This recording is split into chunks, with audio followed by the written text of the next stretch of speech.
Mike jest protagonistą wszystkich FNAF-ów przed Help Wanted. To do niego Golden Freddy mówi "It's me". Mike grzebie przy robotach, bo czegoś szuka i Fritz Smith robi to samo, bo to Mike pod przykrywką. Scott chciał, żebyśmy patrzyli na Mike'a i ciągle do niego wracał w następnych grach, aż w końcu zrozumieliśmy, że jest ważny. Ale jednej rzeczy do dzisiaj nie zauważyliśmy. Mike zniszczył roboty we FNAF 1, zniszczył je we FNAF 2, ale Scott nawiązuje do tego samego też w trzeciej grze, kiedy Mike zaatakował opuszczoną pizzerię. Dobra, wkręcam was. Dzisiaj porozmawiam sobie o tym, że Mike nie jest protagonistą całego FNAF.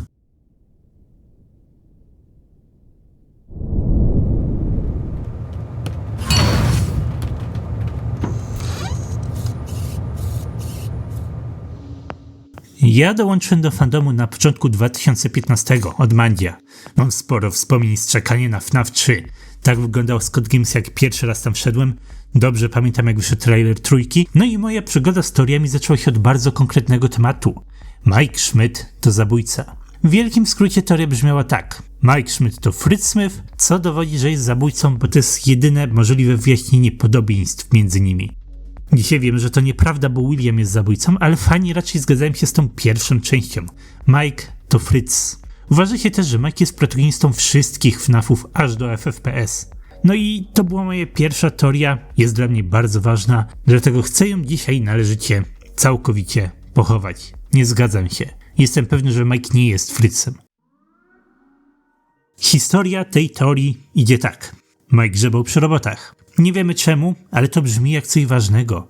Schmidt powinien był mieć jakąś swoją ukrytą motywację. No i później Fritz Smith też grzebie przy robotach. Też nie wiemy dlaczego, ale jego imię nawiązuje do Fitzgeralda i do Schmidta. Jest tutaj sporo nawiązań do Mike'a, bo Fritz jest Mike'iem. Tak wyglądała cała podstawowa argumentacja. Ale mało kto brał to pod uwagę. Przede wszystkim dlatego, że w 2015 Mike miał niewiele fabuły. Nie dało się pokazać, że jest kimś istotnym, że ma ukrytą fabułę. Zwolnienie było raczej uważane za żart, nawiązujący do Custom Night.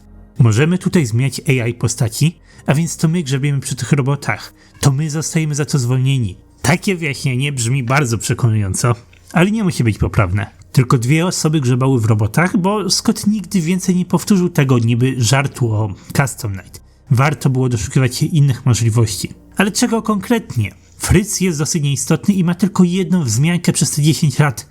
Nie da się za dużo o nim powiedzieć. Robi dokładnie to samo co Mike, więc uważałem, że to jest jego znaczenie. Fritz to Mike. Ale jakie jest znaczenie Mike'a? Ja uważałem, że jest zabójcą, ale nie byłem zbyt przekonujący. No i dobrze, że nie byłem, bo się całkowicie myliłem. Ale wtedy nagle wyszło Sister Location. Mike jest protagonistą SL, Mike jest protagonistą FFPS, nagle jest też we FNAF 4. Nagle jest wszędzie. A więc może jest też we FNAF 3.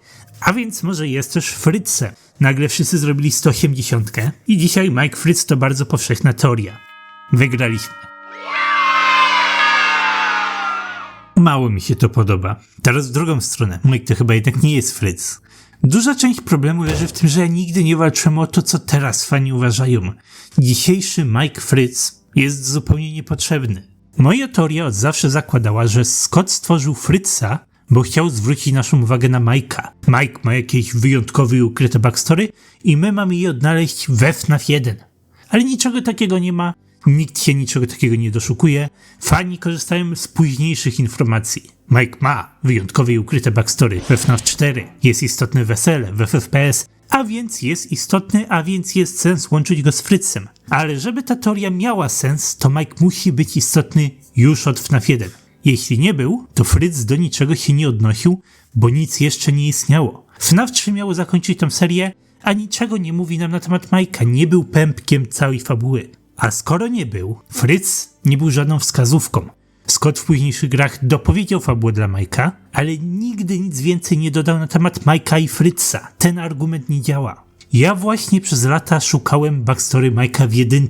O to walczyłem. To był główny temat tej teorii. Chciałem łączyć Mike'a z Goldenem, szukałem podobieństw między gazetami FNAF 1 a fabułą FNAF 4. Nie udało mi się. A skoro nic tutaj nie ma, to Fritz nie jest Mike'iem. Scott nie miał powodu nawiązywać do Mike'a we FNAF 2, bo nie planował Aftonów do przodu. Ta teoria jest dla mnie martwa. Uważam, że nie istnieje żaden protagonista całego FNAF. Scott nie pisał historii tak, żeby kręciła się wokół Mike'a, ani nie zretkonował historii później, żeby tak było, bo nic za tym nie świadczy. Pierwsze gry opowiadają o duchach i o pizzerii, a nie o ludziach, nie o Aftonach. Każda gra ma swojego własnego protagonistę lub dwóch i ich głównym zadaniem jest rola stróża nocnego. Mają pokazać, jak firma traktuje pracowników. W FNAF 3 akurat to jest dosyć wyjątkowy przypadek, dlatego każdy z tych protagonistów coś oznacza, ale nie jest to żaden niesamowity twist, to nie są tajemnicze, ważne postacie, tylko losowi ludzie. Dopiero później Scott przypomniał sobie Mike'a, dopisał mu więcej fabuły w 4, ale poza tą jedną rzeczą wszystko inne, czego się doszukujemy, jest według mnie błędne. Dlatego spójrzmy na te postacie jeszcze raz, od zera. Dlaczego nieistotny Mike Schmidt grzebał przy robotach? To mógł być żart, jak wcześniej powiedzieliśmy, ale mogło być też tak, że Mike po prostu bał się o swoje życie. Chciał osłabić jakoś roboty, ale przypadkowo je uszkodził. No i to nie jest nic kosmicznego, bardzo proste wyjaśnienie. Scott mógł mieć właśnie to na myśli. Z Fritzem jest trochę inaczej. Fritz zaatakował już pierwszego dnia. Nie wiedział jeszcze, co go czeka, a już grzebał przy robotach. Dlaczego? Tutaj mogło chodzić o The Bite of 87. Ledwie parę godzin wcześniej jeden z animatroników odgryzł komuś płat czołowy. Całe miasto o tym wie. Każdy człowiek na ulicy ma teraz dobry powód, żeby sabotować pizzerię i może właśnie o to chodzi Fritzowi. Chciał powstrzymać apokalipsę robotów, więc je uszkodził. To są fajne wyjaśnienia całego tego grzebania przy robotach, ale żeby nie było nieporozumienia, coś takiego jest bardzo trudno udowodnić. Dlatego nie trzymajcie się tych odpowiedzi. Ja uważam tyle, że narracja zmierza właśnie w takim kierunku. Chodzi tutaj o chaotyczne zachowanie przypadkowych ludzi. Gdyby to ubrać w inne słowa, to tutaj nawet nie chodzi o protagonistów, tylko o Freddy's. FNAF opowiada o przeklętej pizzerii, w której nic nie działa dobrze. Prześladuje ich seryjny zabójca, są nawiedzeni, są nieetyczni, przez co masa ludzi ginie. To miejsce ma być bardzo chaotyczne i do tego wszystkiego mają dołożyć jeszcze stróże nocni. Pizzeria już jest na skraju śmierci, a w tym jest jeszcze gorzej, bo ktoś grzebie im w robotach. Można to rozumieć na dwa sposoby. Może nieodpowiedzialne zachowanie firmy prowadzi stróżów do desperackich, szalonych kroków. Tyle mówiłem o FNAF 1. Niszczą roboty ze strachu. A może zła sława pizzerii sprawia, że ludzie umyślnie próbują ich sabotować. To mówiłem o FNAF 2. Obie opcje bardzo dobrze działają w narracji. Czemu Mike i Fritz zrobili dokładnie to samo? Nie dlatego, że to jest ta sama osoba. Dlatego, że atmosfera we Freddy's zmusza ich do pewnych działań. Firma jest aż tak problematyczna, że regularnie coś się tutaj odwala. Uważam, że tak właśnie powinniśmy postrzegać stróży nocnych. Co ciekawe, dostaliśmy jakiś czas temu dziwny teaser o nazwie Fritz. Nie wiemy, czego się od tego spodziewać, Clickteam nad tym pracuje, ale powinno chodzić o Fritza Smitha. Chciałbym, żeby ten projekt zgodził się z moją teorią. Wciąż niczego o nim nie wiemy, więc nie spodziewajcie się go zobaczyć w najbliższym czasie, ale coś się dzieje w tle. Zobaczmy. Ale nie omówiłem jeszcze nic w FNAF 3.